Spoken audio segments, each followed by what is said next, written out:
பல்லடம், விசைத்தறி, ஆயத்த ஆடை, பிராய்லர் கோழி வளர்ப்பு, விவசாயம், இந்த 4 தொழில்கள் தான் சிறப்பாக நடைபெறும் இடம்.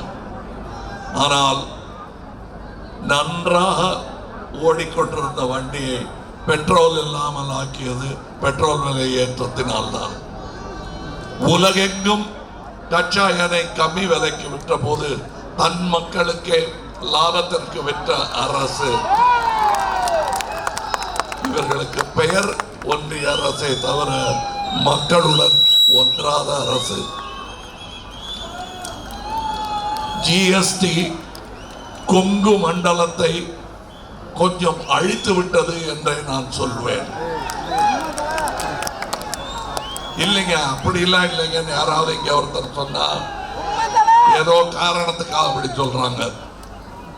ஒருவேளை ஜிஎஸ்டி அற்புதமான ஒரு திட்டமாக இருந்தால் இங்கே ஓட்டு கேட்டு கொண்டு வரும் பிஜேபி காரர்கள் ஏன் அந்த திட்டத்தை சொல்லி உங்களிடம் ஓட்டு கேட்க மாட்டேன் என்கிறார்கள்.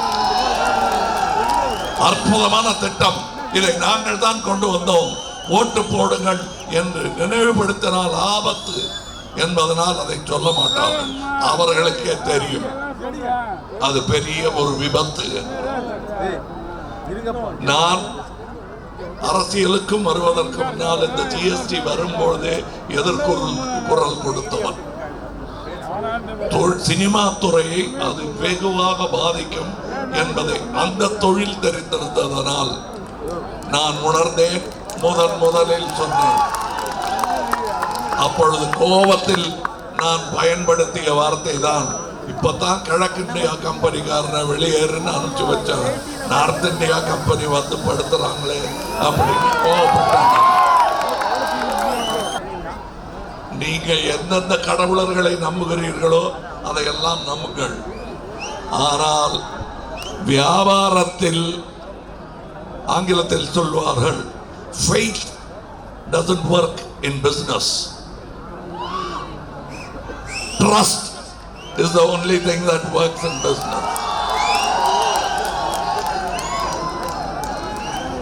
ரூபா நோட்ல I promise to pay you so much, so அது ட்ரஸ்ட் பண்ணி எழுதி கொடுப்பாங்க. முடிஞ்சா கொடுக்கறேன்னு எழுதியிருந்தா அந்த ரூபா நோட்டுக்கு வேல்யூவே கிடையாது. இது முடிஞ்சா செய்யறேங்கிற சத்தியங்கள் தான் இவர்கள் செய்யும் சத்தியம். எனக்கு ஒரு கோபமும் இல்லை. நல்லது நடக்கிற சாயல் தெரிஞ்சாலே நான் கையை தூக்கி பாராட்டுகள் சொல்லிடுவேன். இன்று சொல்லுகிறேன், இந்தியாவின் ஜனத்தொகையில் பெண்கள் ஜனத்தொகையில் 43% தொழிற்சாலைகளில் வேலைக்கு போவர்கள் தமிழ் பெண்கள். இப்ப சொல்லுங்க, திராவிட மாடல் நல்ல மாடலா இல்லையா? 2047 உலக வல்லரசாக இந்தியா மாறும் என்று மார்தட்டிக் கொள்ளுகிறார்கள். இன்றைய நிலை 35% குழந்தைகள் அரை பட்டினி, மால் நியூட்ரிஷன் என்று சொல்வார்கள் ஆங்கிலத்தில். அவர்கள் பலமான தசை வலுமிக்க தொழிலாளர்களாக வர வாய்ப்பு இருக்குமா என்பது யோசித்துத்தான் பார்க்க வேண்டும். 2047 இன்றைய குழந்தைகள் வேலைக்கு தயாராகி விடுவார்கள்.